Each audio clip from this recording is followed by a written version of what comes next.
Hi friends, let's move on to the third part of the chapter that is regarding power. पहले work के बारे में बातें की, फिर एनर्जी के बारे में बातें की, पावर के बारे में. Power is a quantity which compares the work done by different bodies with respect to time. यहाँ पे वर्क डन कंपेयर करते हैं टाइम फ्रेम को ध्यान में रख के, यानी किसने जल्दी पूरा किया, किसने लेट पूरा किया, उसके ऊपर से. तो टाइम फैक्टर को ध्यान में रख के वर्क डन लेते हैं. Suppose two students do a given particular work, let's say complete a particular assignment. एक ने 1 दिन लिया, दूसरे ने 2 दिन लिए, तो दोनों ने असाइनमेंट पूरा कर दिया, मतलब वर्क डन हुआ दोनों में. Equal amount of work has been done. और एक ने 1 दिन में पूरा किया, दूसरे ने 2 दिन में पूरा किया, तो ज़्यादा फास्ट कौन था? First student. अब first student is faster and second one, तो उसको अगर कंपेयर करना तो कैसे बोलेंगे? तो उस केस में वर्क डन दोनों में सेम है, और what we compare is now the power of doing the work. तो power we define it as we represent it by capital P, and it is defined as work done per unit time, that's called power. So power P in general is called work done upon time. Work done upon time, that's called power. चल, if in time delta T delta W work is done, तो पूरे time interval के लिए जो बोलते हैं वो average power बोलेंगे.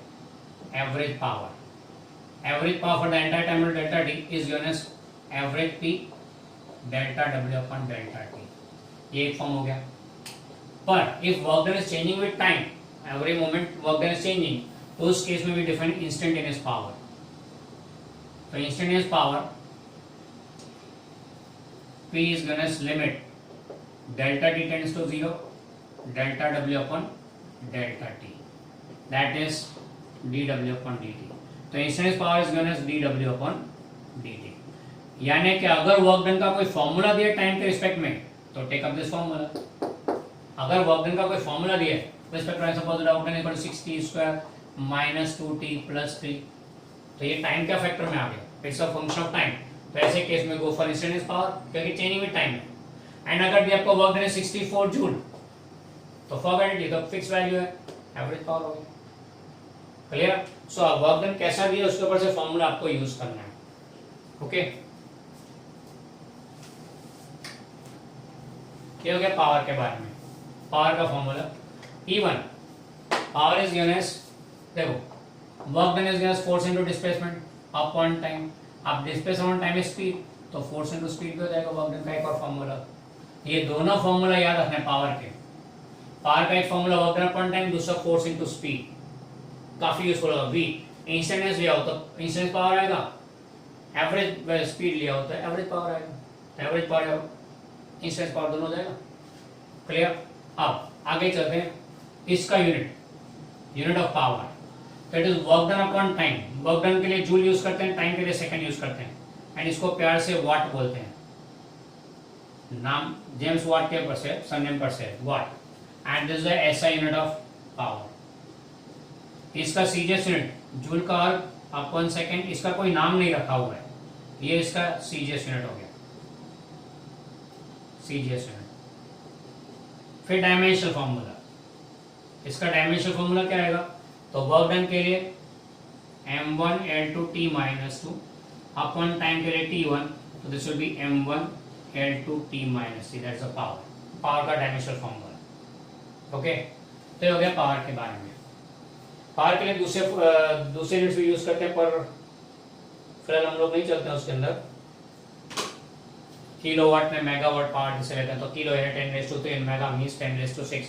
वो तो ये प्रीफिक्सेस है, कोई नई चीज नहीं है. इसके ऊपर से एक और बात करेंगे, 1 यूनिट ऑफ वर्क, और यू कैन से एनर्जी. क्या? तो सेकंड को यहां ले लो, तो joule can be written as watt into second. Or into time किस वर्क करने के एनर्जी का यूनिट हो गया, तो वाट इंटू सेकेंड. एक और हो सकता है.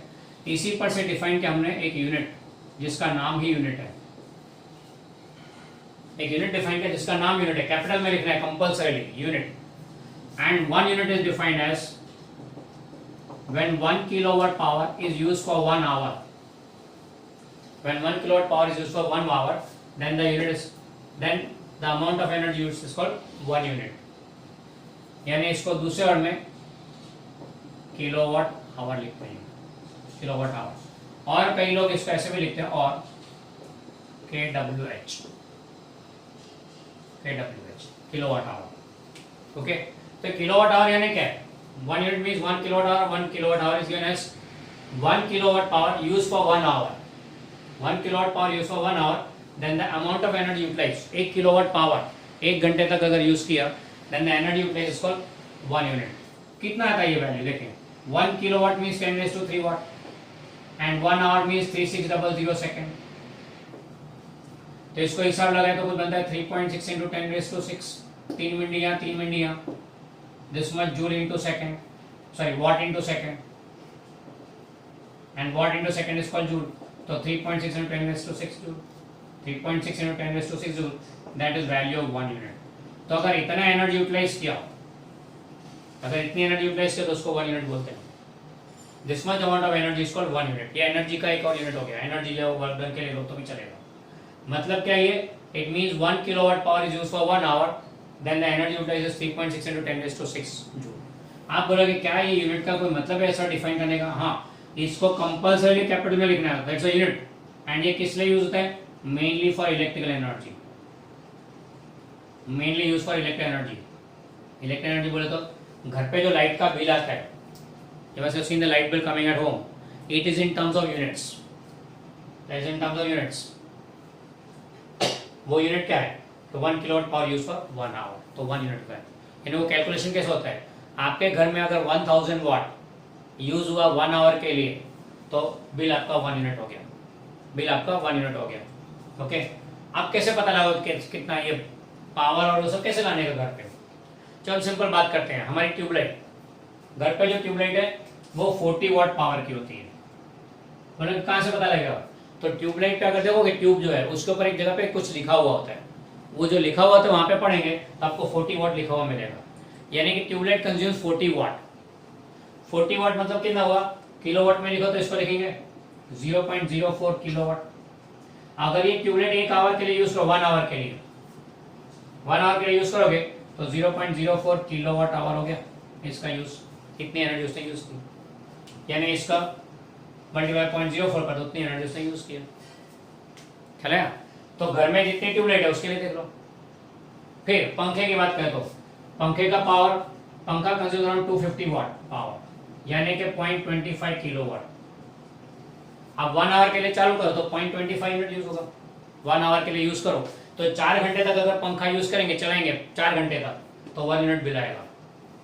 तो fan working for 4 hours will give bring usage of energy, electrical energy equal to 1 unit. AC की बात करें तो घर पे जो एयर कंडीशन है वो नॉर्मली 1.5 किलोवाट का होता है, उसका पावर 1.5 किलोवाट होता है, एसी का 1.5 किलोवाट।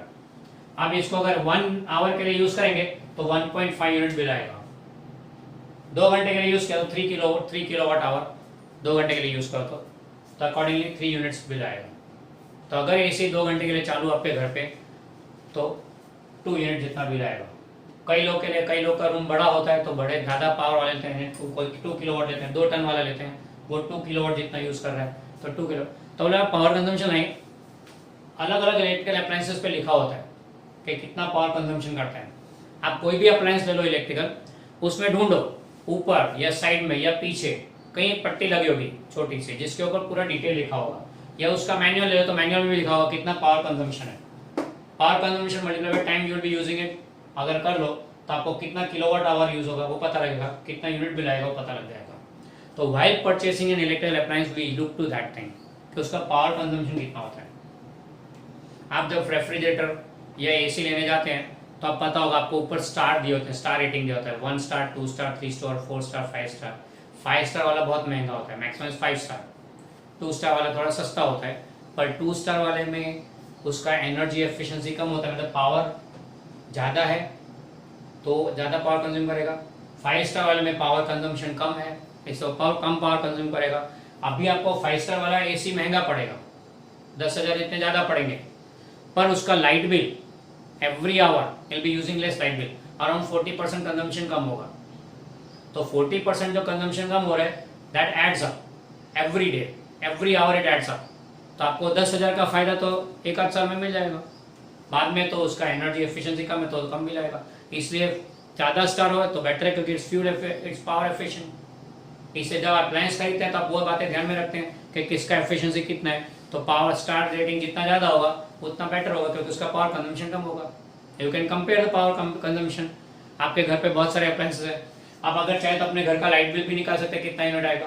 कैसे? आपके घर पे कितनी ट्यूबलाइट्स है, हर एक का 40 वाट इंटू नंबर ऑफ ट्यूबलाइट्स, कितने घंटे तक यूज किया वो मल्टीप्लाई कर लो तो उतना ही किलोवाट आवर आ जाएगा।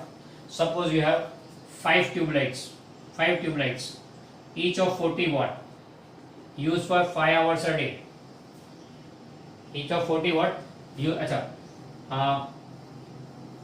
5 ट्यूबलाइट्स हर एक का 40 watt use for 5 hours a day, यानी कितना होगा 1000 वाट आवर, यानी कि 1 यूनिट होगा, बराबर है। If I am not wrong 200 into 5 1000, तो 1 यूनिट बिल आएगा। 5 ट्यूबलाइट 5 घंटे तक यूज करो, 5 ट्यूबलाइट 5 घंटे तक यूज करो तो इतना बिल हुआ। फिर फैन ले लो, तो सपोज 3 फैंस है 3 इंटू हर एक का 250 watt use for 4 hours a day, ये 1 यूनिट हो गया इंटू 3 तो 3 यूनिट हो गया। ऐसे आप हर एक के लिए हिसाब मारो, हर एक अप्लायंस के लिए कितनी देर, अगर एसी यूज करें तो एसी का देख लो कितना पावर कंज्यूम है, उसमें लिखा ही होता है बाद में, एंड फिर उसका टोटल मारो सारे यूनिट्स का, तो पर डे इतना यूजर है तो पर डे इतना बिल आएगा यूनिट का, मल्टीप्लाई 30 कर दो तो मंथ का यूनिट आ गया, एंड वो आपके लाइट बिल में आएगा, बराबर है। यूनिट के हिसाब से area wise, city wise, location wise the end use of the house, उसके बेस पर से आपको यूनिट के अलग अलग रेट्स होते हैं कंपनी के। हमारे यहाँ पे घर पे unit per unit around 12 rupees है, और मेरी ऑफिस में इट्स अराउंड 25 रुपी, क्योंकि कमर्शियल में थोड़ा ज़्यादा होता है रेट, कमाते हैं पैसा इसलिए उसमें ज़्यादा रेट रखते हैं, तो वहाँ 25 रुपीज़ पर यूनिट होता है, यहाँ पे 12 रुपीज़ पर यूनिट होता है, तो accordingly we can calculate the bill. Okay, तो लाइट का बिल भी कैलकुलेट कर सकते हैं। तो ये इसका यूज़ हो गया। पावर पर हमने ये थोड़ा बहुत इलेक्ट्रिक एनर्जी के यूनिट के बारे में बात कर ली। Okay, so that completes the third portion power of the chapter. अब अगले चलते हम लोग fourth portion that is collisions के बारे में बातें करेंगे।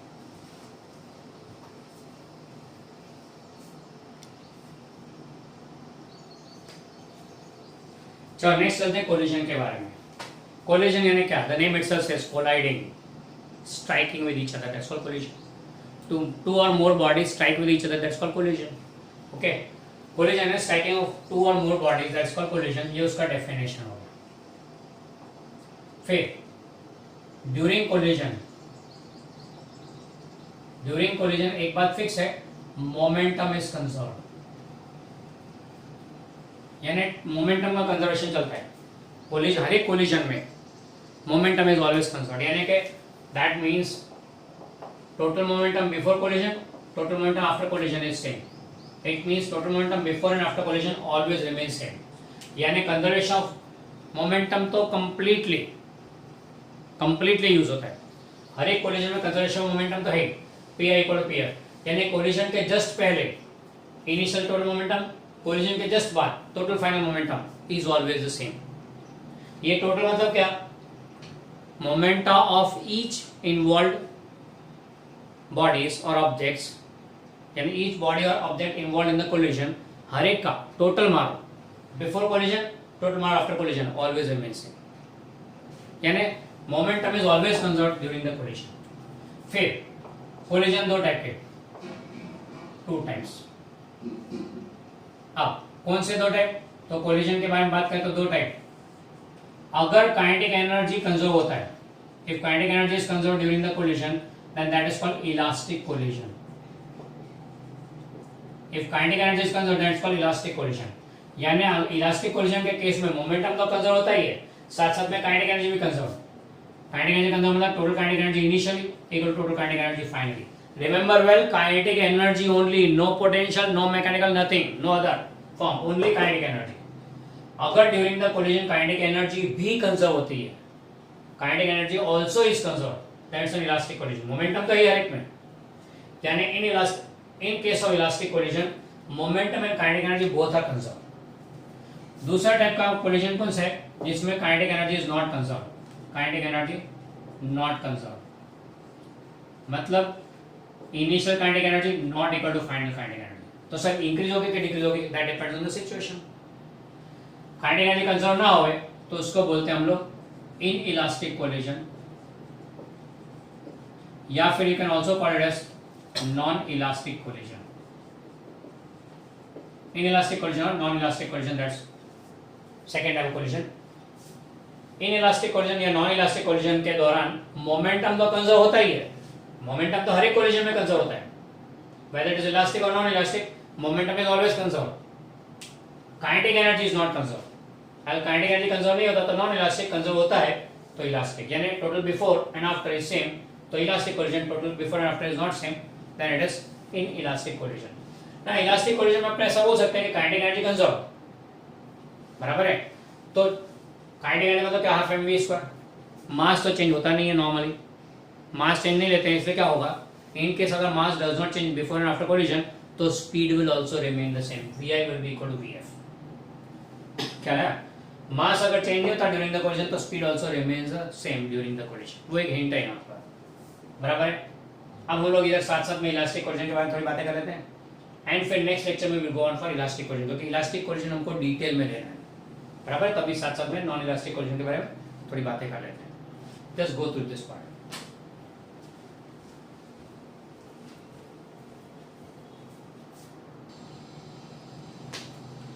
चलो अभी चलते हैं आगे इन इलास्टिक कोलिजन के बारे में। इन इलास्टिक कोलिजन या फिर नॉन इलास्टिक कोलिजन, ये क्या है? It's a collision, type of collision during which kinetic energy is not conserved, that is called inelastic collision. Kinetic energy not conserved, that's called inelastic collision.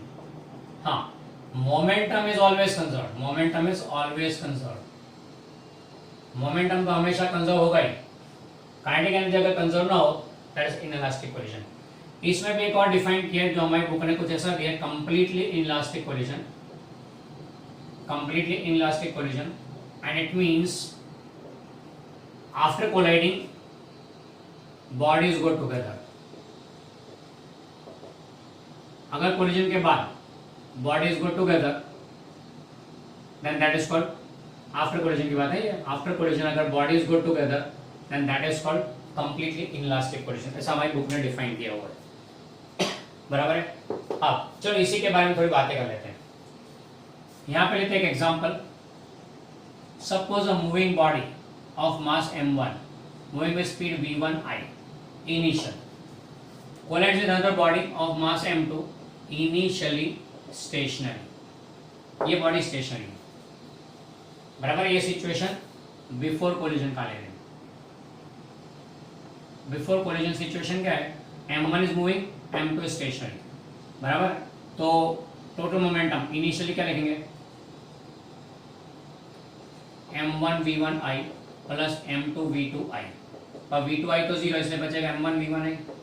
i for initial, 1 for first object, 2 for second object, ये नाम लिया उन्होंने। फिर total kinetic energy initially क्या होगा? Half m1 v1i का square plus half m2 v2i का square,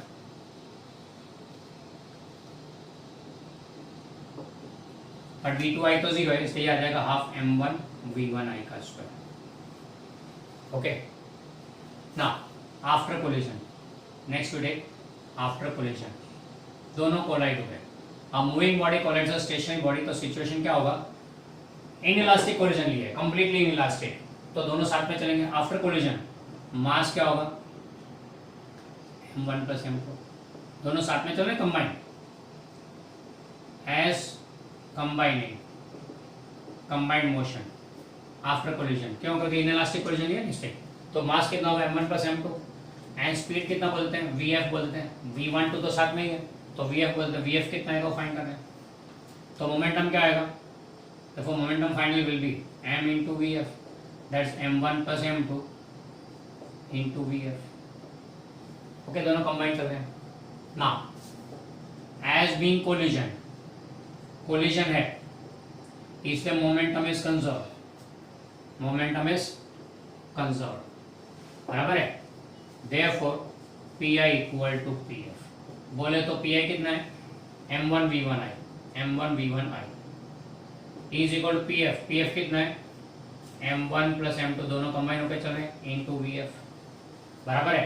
तो हमको आफ्टर कोलिजन कितनी स्पीड हो गई वो मिल गया, कितना vf is equal to m1 upon m1 plus m2 into vf, sorry v1i।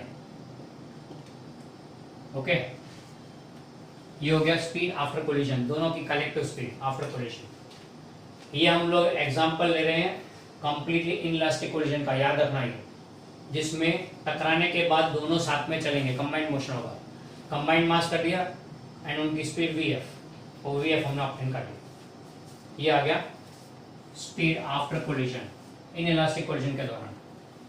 Okay, हाँ काइनेटिक एनर्जी, यहाँ एक रह गया हमारे पास, काइनेटिक एनर्जी रह गया, तो यहाँ ले लेते, चलो kf will be equal to half mvf square, यानी कि half into m1 plus m2 into vf का स्क्वायर, बराबर है। ये हो गया फाइनल काइनेटिक एनर्जी। ओके, चलो अब ये तो स्पीड मिली, अब कितने एनर्जी लॉस होता है वो देखते हैं। एनर्जी लॉस या लॉस ऑफ काइनेटिक एनर्जी लेते हैं, चलो वर्ड यूज करते हैं, लॉस ऑफ काइनेटिक एनर्जी क्या आएगा, तो डेल्टा के is equal to K I minus K F. Okay, and that will be equal to K I कितना है, हाफ m1 v1 i का स्क्वायर माइनस के एफ कितना है, half m1 plus m2 into vf का square. We can even place the formula for vf here, रख सकते हैं, क्या आएगा तो देख लेते हैं, चलो हाफ m1 v1 i का square minus half m1 plus m2 into vf, m1 upon m1 plus m2 का whole square into v1 i का स्क्वायर, बराबर है।